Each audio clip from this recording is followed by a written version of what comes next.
Prince cut करतोय, पण cross पट्टीवाला, म्हणजे क्रॉस पट्टी असलेला प्रिन्स कट करायचा आहे. तर त्यासाठी मापे कोणकोणती ती बघूया अगोदर. पूर्ण उंची आहे 14, छातीगेर आहे 36, 36चा चौथा 9 इंच प्लस 2 इंच, कंबरगेर सध्या तेवढाच ठेवायचा. शोल्डर आहे 5.25, मुंडा आहे 5.5, गळ्याची रुंदी 2, पुढील गळा आहे 6 इंच प्लस अर्धा इंच बरोबर 6.5 घ्यायचं कपड्यावरती. मागचा गळा आहे 10.5 इंच प्लस अर्धा इंच बरोबर 11 इंच. बाहीची उंची आहे 9.5 प्लस 1 इंच. आता इथं आपल्याला साऊथ इंडियन स्लीव्ज करायची. बाहीची फिटिंग आहे 5 प्लस 2 इंच शिलाई मार्जिन. आता हे माप आपण डायरेक्ट कपड्यावरती टाकणार आहोत. आपण सुरुवातीला ना स्लीव्जचं कटिंग करूया अगोदर. तर काय करायचं, कपड्यावरती कटिंग करण्यासाठी अगोदर आहे ना हा कपडा 4 फोल्ड करायचा, म्हणजे दोन्ही स्लीव्ज निघतात यावर. बघा अशा पद्धतीने इथं आपण 4 फोल्ड कपडा करून घेतला आहे.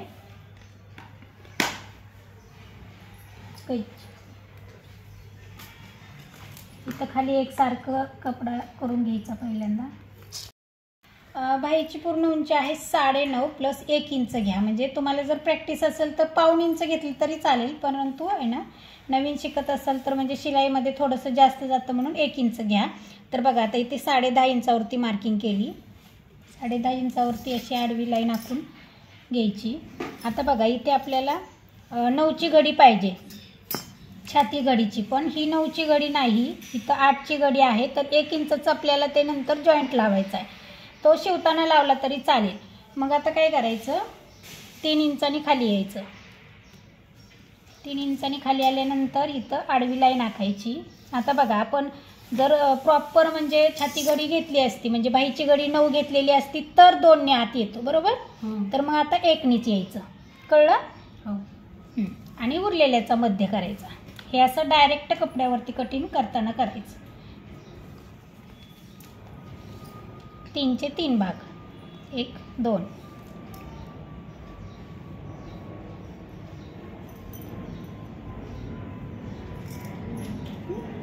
हा झाला मागचा आकार, हा झाला पुढचा आकार. आणि आता दंडगेर आहे 5 इंच, पुढे 2 इंच शिलाई मार्जिन. बघा आता इथे काही जॉईंट लावायची गरज नाही आहे, परंतु इथं तुम्हाला थोडंफार जॉईंट लागणार आहे. हे झालं बाहीचं फिटिंग आणि हे असं येणार बाहीची मार्जिन. आलं लक्षात. एवढाच जॉईंट येणार आहे तुमचा, एवढा फक्त. आता ही आता यालाच आपल्याला साऊथ इंडियन करायची. त्यासाठी अशी प्रॉपर आपली जी आहे ती स्लीव्ज काढून घ्यायची, पहिल्यांदा आखून घ्यायची. आणि त्यात आता चेंजेस काय करायचं आहे, फक्त वरती 2 इंच आणि असं आडवं 2 इंच असं चौकोन आखून घ्यायचं आहे असा. आणि फक्त एवढ्याच प्लेट्स घ्यायच्यात आपल्याला. एवढ्या याच्या प्लेट्स पडतील असं. हे बघा असं हा मागच्या आकारात जुळवून घ्यायचं आणि हा पुढचा आकार. हे कट करायचं आहे. आता हे कट नाही करायचं. ही आपली साधी स्लीव्ज होती बरोबर. आता ही जे अंतर आहे याच्यामध्ये आपल्या प्लेट्स पडणार आहेत. आता आपण ही कट करून दाखवते तुम्हाला.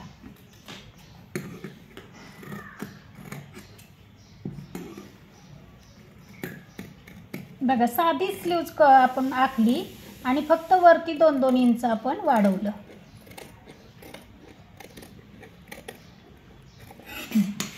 इथं असं नॉचेस द्यायचे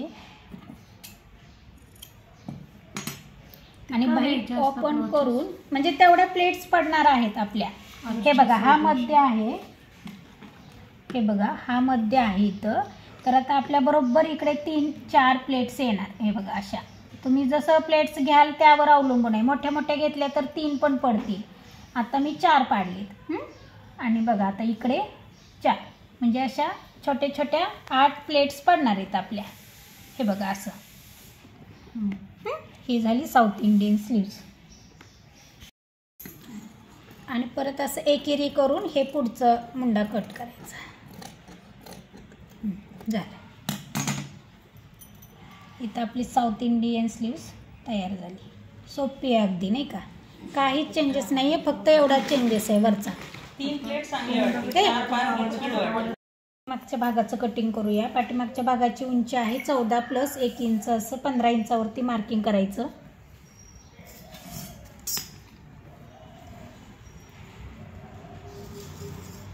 आणि त्यावरतीच शोल्डर 5.25, गळा रुंदी 2, शोल्डरवरतीच मुंडा 5.5 आणि मुंड्यावरती छातीगेर आहे 9चा प्लस 2 इंच शिलाई मार्जिन.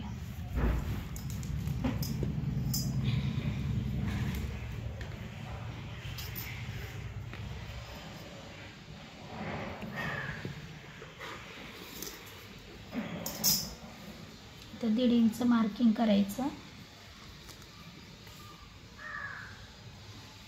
मध्य आणि 3 पॉईंट्स जुळवून घ्यायचे. हा झाला मागचा मुंडा. तर मागचा गळा आहे 10.5 प्लस अर्धा म्हणजे 11 वरती मार्किंग करायची. कोणता गळा टाकायचा आहे? मटका. मग इथं खाली 2.5 घेऊया. वर 2 घेतलं, खाली 2.5 घेतलं मटक्यामुळं. आणि आता मटक्याला परफेक्ट आकार कसा द्यायचा तर बघा, इथं वरती आहे ना अर्धा इंच शिलाईमध्ये जातं ते सोडून द्यायचं. उरलेल्याचा मध्य करायचा, मध्यावरती एक मार्किंग करायची आणि या मध्याचा मध्य करायचा परत.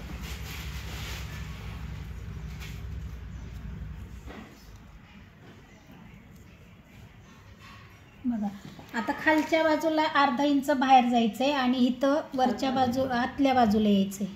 म्हणजे इथं आपण आतल्या बाजूला आलो, गळ्यात आलो आणि हे गळ्याच्या बाहेर आलो. आणि आकार कसा द्यायचा आता हे बघा, इथून सुरुवात करायची,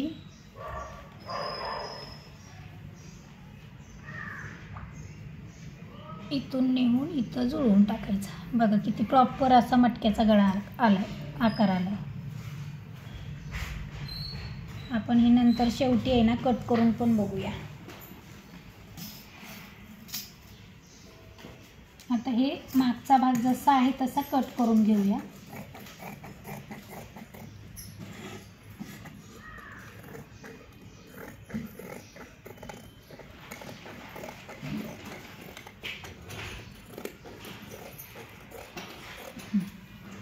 आता या मागचा भाग आपण उरलेल्या कपड्यामध्ये ॲडजस्ट करून जसा आहे तसा आखून घ्यायचा.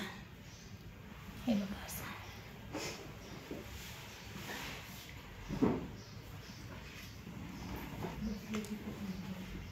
हा जसा आहे तसा आपल्याला आखून घ्यायचा आहे.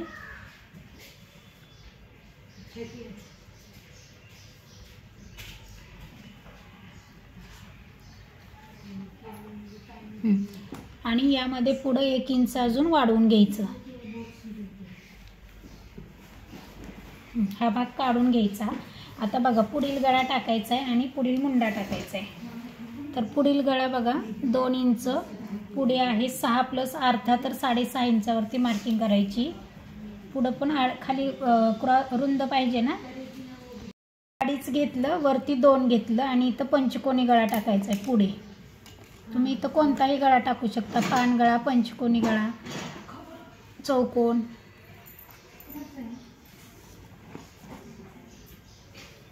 आता प्रिन्स कटचा हे द्यायचा, आपल्याला कट द्यायचा आहे.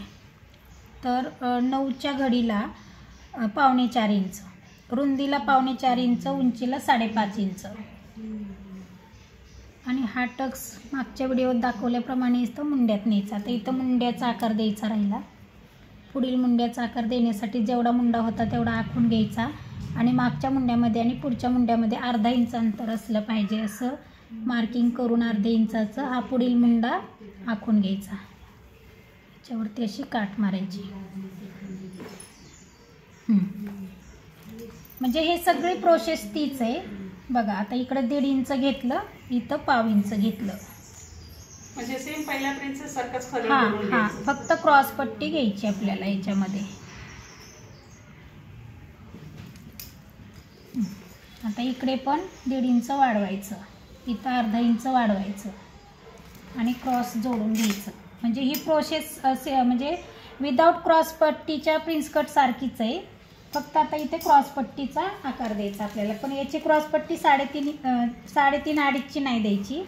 इथे 2.25 आणि इथे 2.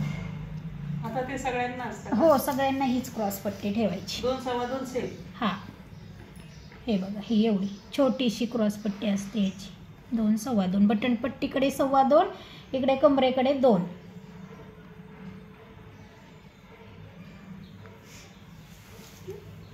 आता जसं आखलं आहे तसं कट करायचं. आता इथं असं क्रॉसमध्ये जोडायची कट करायची गरज नाही, कारण इथं क्रॉस पट्टी जोडताना आपलं 1 इंच म्हणजे अर्धा इंच पाऊण इंच जाणारच आहे. त्यामुळे इथे क्रॉसमध्ये असं इकडे पण कट करायचं नाही आणि इकडे पण कट करायचं नाही.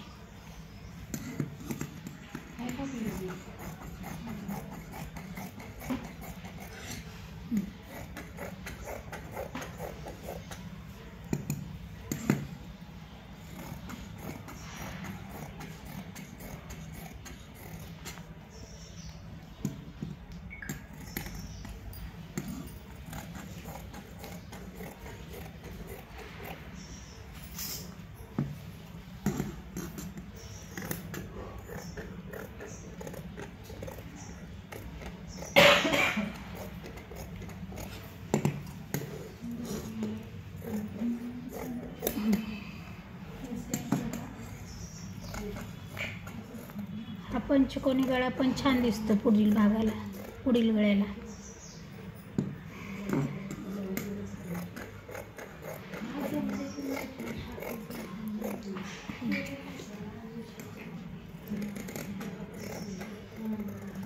हे बघा, अशा पद्धतीने इथं क्रॉसवाला प्रिन्स कट तयार झाला.